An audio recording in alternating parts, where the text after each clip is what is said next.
the CEO of NSBA, Chip Slavin, literally called these parents domestic terrorists. In a letter he wrote on September 29th, he said, quote, "America's public schools and its education leaders are under an immediate attack," calling parents speaking up at local school board meetings, quote, "acts of malice, violence." He said this is classified as, quote, "a form of domestic terrorism." This is why we saw Republican candidate Glenn Youngkin win in the run for governor in Virginia. A key issue in that race was this: what is being taught to our kids in schools? This tweet from this woman reads, "Watching the VA Gov race feels like I'm waiting to hear if my daughter will be taught math or transgender hormone therapy."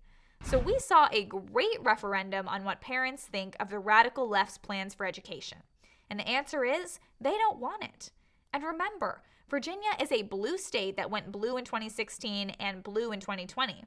Yet these parents said enough is enough. I may be liberal or apolitical, but hey, I am voting for conservatives with traditional values now because we need to stop the madness.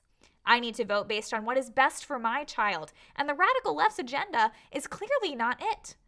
Listen to this liberal voter in Virginia share her thoughts. You're a swing voter. Yeah, I'm a swing voter. I'm the person that politicians sort of love and hate.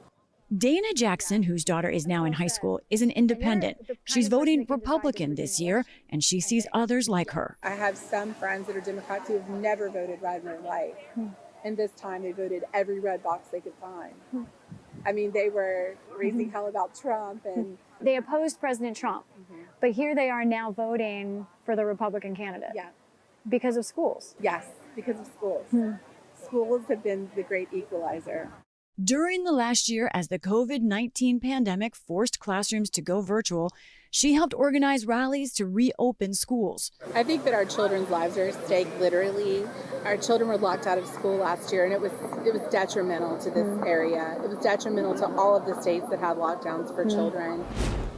And we saw a big win for Virginia, not just for the governorship, but all the way down the ticket. We saw Republican powerhouse Winsome Sears win as Lieutenant Governor of Virginia. She is passionate about fixing our education system, and I just love her. Listen.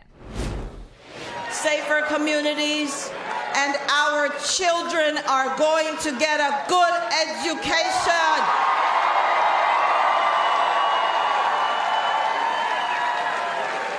Because education lifted my father out of poverty, education lifted me out of poverty, education will lift us all out of poverty, because we must have marketable skills so that our children can not just survive, but they will thrive. And they will create generational wealth. That's what this is about.